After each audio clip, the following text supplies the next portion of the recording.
ದಿಲೀಪ್ ರಾಜ್ ಅವರ ಅದೊಂದು ತಪ್ಪು ಮಸಣಕ್ಕೆ ಕೊಂಡೊಯ್ತ. ಇತ್ತೀಚೆಗೆ ಗೋವಾ ಪ್ರವಾಸಕ್ಕೆ ಹೋಗಿದ್ದ ದಿಲೀಪ್ ರಾಜ್ಗೆ ಎದೆನೋವು ಕಾಣಿಸಿಕೊಂಡಿತ್ತು. ದಿಲೀಪ್ ರಾಜ್ ಅವರ ಅದೊಂದು ತಪ್ಪು ಮಸಣಕ್ಕೆ ಕೊಂಡೊಯ್ತ. ಇತ್ತೀಚೆಗೆ ಗೋವಾ ಪ್ರವಾಸಕ್ಕೆ ಹೋಗಿದ್ರು ದಿಲೀಪ್ ರಾಜ್ ಅವರು. ಗೋವಾದಲ್ಲಿ ಮಸ್ತಿ ಮಾಡುವಾಗಲೇ ಕಾಣಿಸಿಕೊಂಡಿತ್ತು ಎದೆನೋವು. ಆದರೆ ಇದನ್ನ ಗ್ಯಾಸ್ಟ್ರಿಕ್ ಅಂತ ನಿರ್ಲಕ್ಷಿಸಿದ್ರಂತೆ ನಟ ದಿಲೀಪ್ ರಾಜ್ ಅವರು. ಬೆಂಗಳೂರಿಗೆ ಹೋದ ಮೇಲೆ ತೋರಿಸಿಕೊಳ್ಳೋಣ ಅಂತ ಸುಮ್ಮನಾಗಿದ್ರಂತೆ. ಆದರೆ ಬೆಂಗಳೂರಿಗೆ ವಾಪಸ್ಸಾದ ದಿಲೀಪ್ ರಾಜ್ಗೆ ಕಾರ್ಯದೊತ್ತಡ ಹೆಚ್ಚಾಗಿತ್ತು. ಕಾರ್ಯದೊತ್ತಡದ ಕಾರಣಕ್ಕೆ ತಕ್ಷಣವೇ ಆಸ್ಪತ್ರೆಗೆ ಹೋಗಲಿಲ್ಲ ದಿಲೀಪ್ ರಾಜ್ ಅವರು. ನಿನ್ನೆ ಸ್ಟ್ರೆಸ್ ಕಂಡು ಬಂದ ಕಾರಣ ಇಂದು ಆಸ್ಪತ್ರೆಗೆ ಹೋಗಲು ಪ್ಲಾನ್ ಮಾಡಿಕೊಂಡಿದ್ರು. ಡಾಕ್ಟರ್ ಅವರ ಅಪಾಯಿಂಟ್ಮೆಂಟ್ ಅನ್ನ ಕೂಡ ಪಡೆದಿದ್ರು ನಟ ದಿಲೀಪ್ ರಾಜ್ ಅವರು. ಆದರೆ ವಿಧಿಯಾಟ ಬೇರೆಯೇ ಇತ್ತು. ದಿಲೀಪ್ ರಾಜ್ ಅವರ ಜೀವಕ್ಕೆ ಕಂಟಕ ಆಗಿತ್ತು. ಅಶ್ವವೇಗ ನ್ಯೂಸ್ಗೆ ನಟ ದಿಲೀಪ್ ರಾಜ್ ಆಪ್ತರ ಮಾಹಿತಿ. ದಿಲೀಪ್ ರಾಜ್ ಅವರ ಅದೊಂದು ತಪ್ಪು ಮಸಣಕ್ಕೆ ಕೊಂಡೊಯ್ತ ಅನ್ನುವ ಪ್ರಶ್ನೆ. ಇತ್ತೀಚೆಗೆ ಗೋವಾ ಪ್ರವಾಸಕ್ಕೂ ಕೂಡ ಹೋಗಿದ್ರು. ಆ ವೇಳೆ ದಿಲೀಪ್ ರಾಜ್ ಅವರಿಗೆ ಎದೆನೋವು ಕಾಣಿಸಿಕೊಂಡಿತ್ತು. ಗೋವಾದಲ್ಲಿ ಮಸ್ತಿ ಮಾಡುವಾಗಲೇ ಕಾಣಿಸಿಕೊಂಡಿತ್ತಂತೆ ಎದೆನೋವು. ಇದನ್ನ ಗ್ಯಾಸ್ಟ್ರಿಕ್ ಅಂತ ನಿರ್ಲಕ್ಷಿಸಿದ್ರಂತೆ ನಟ ದಿಲೀಪ್ ರಾಜ್ ಅವರು. ಬೆಂಗಳೂರಿಗೆ ಹೋದ ಮೇಲೆ ತೋರಿಸಿಕೊಳ್ಳೋಣ ಅಂತ ಸುಮ್ಮನಾಗಿದ್ರಂತೆ.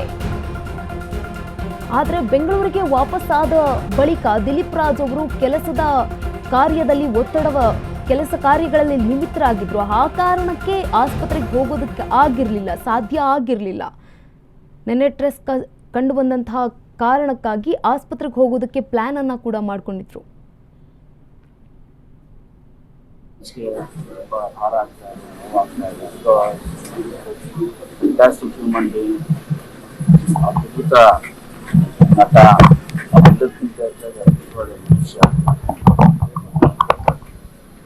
ನಾನು ದಿಲೀಪ್ ನಮ್ದೊಂದು ಚಿಕ್ಕ ತಂಡ 2000 ಅಲ್ಲಿ ಕಾಲೇಜ್ ಆಗಿದ ತಕ್ಷಣ ಜೊತೆಲಿ ಬಂದವರು.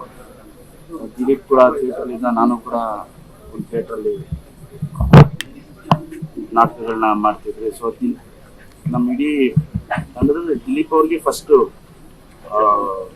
ಕ್ಯಾರೆಕ್ಟರ್ ಸಿಕ್ಕಿದ್ದು. ಫಸ್ಟು ಅವರು ಪಾಪ್ಯುಲರ್ ಆಗಿದ್ದು ದಿಲೀಪ್ ಅವರು. Wonderful dancer. ನಮಗೆಲ್ಲ ಖುಷಿ. ನಾನು ಕಿಟ್ಟಿ ವಿಜಯ್ ಪ್ರೀತಿಗಾಗಿ ಅಂತ ಒಂದು ಸೀರಿಯಲ್ ಬರುತ್ತೆ. ಅದರಲ್ಲಿ ಕಿಟ್ಟಿನೂ ದಿಲೀಪ್ ಅವರಿಬ್ಬರು ಜೊತೆಲಿ ಆ್ಯಕ್ಟ್ ಮಾಡ್ತಿದ್ರು. ನಾವೆಲ್ಲ ಸೆಟ್ ಹೋಗ್ತೀವಿ. So from the beginning days ನಾನು ದಿಲೀಪ್ ಅವ್ರನ್ನ ನೋಡ್ಕೊಂಡು ಬಂದಿದ್ದೀನಿ. ಜೊತೆಲೇ ಬಂದಿದ್ದೀನಿ. Very hard worker.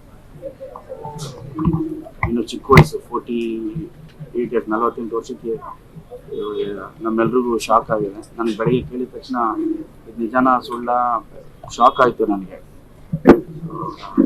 ಈ ಫ್ಯಾಮಿಲಿಗೆ ಮತ್ತು ಅವರ ಫ್ರೆಂಡ್ಸು ಮತ್ತು ಅವ್ರನ್ನ ಇಷ್ಟಪಡೋರಿಗೆಲ್ಲರಿಗೂ ಈ ನಷ್ಟನ ಭರಿಸೋ ಶಕ್ತಿ ಕೊಡಲಿ ಅಂತ ಹೇಳ್ತಾರೆ. ಎಸ್ಪೆಷಲಿ ಅವ್ರ ಫ್ಯಾಮಿಲಿ, ಅವ್ರ ಮಕ್ಕಳು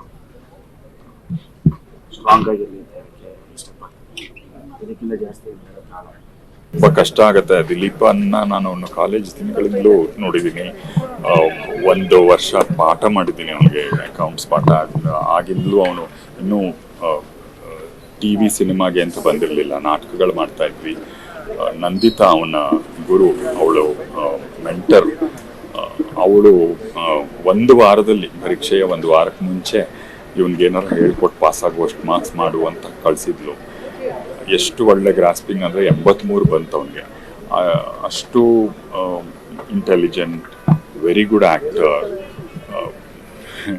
ಇದೆಲ್ಲ ವಯಸ್ಸು ಹೋಗುವಂಥದ್ದು. ತುಂಬ ಸಾಧನೆ ಮಾಡ್ದ. ಅವನಿಗಿದು ಗುರಿ ಸ್ಪಷ್ಟವಾಗಿತ್ತು. ನಾನು ಇದು ಮಾಡಬೇಕು, ಹಿಂಗಿರಬೇಕು ಅಂತೆಲ್ಲ. ಒಂಚೂರು ಎಡವಿದ್ದು ಅಂದರೆ ಅವನು ಸಿನಿಮಾದಲ್ಲಿ ತುಂಬ ಮಿಂಚಬೇಕು, ಒಂದು ಹೀರೋ ಆಗಿ ಮೆರಿಬೇಕು ಅನ್ನೋ ಒಂದು ಆಸೆ ಇತ್ತು, ಪ್ರತಿಭೆ ಇತ್ತು.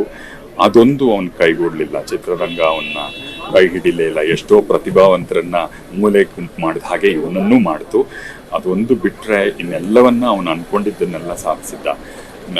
ಮುಂದಿಂದು ಗೊತ್ತಿಲ್ಲ. ಇತ್ತೀಚೆಗೆ ಅವನ ಹತ್ರ ಮಾತಾಡ ಆಲ್ಮೋಸ್ಟ್ 6-7 ತಿಂಗಳಾಗೋಗಿತ್ತು. ನಾನು ಅಲ್ಲಿವರೆಗೂ ಹಿ ವಾಸ್ ತುಂಬಾ ಚೆನ್ನಾಗಿದ್ದ. ಫಿಸಿಕಲಿ ಭಾಳ ಫಿಟ್ ಆಗಿದ್ದವನು. ಗೊತ್ತಿಲ್ಲ ಏನು your ambition itself is your ಮುಳುವಾಗತ್ತಾ ಗೊತ್ತಿಲ್ಲ.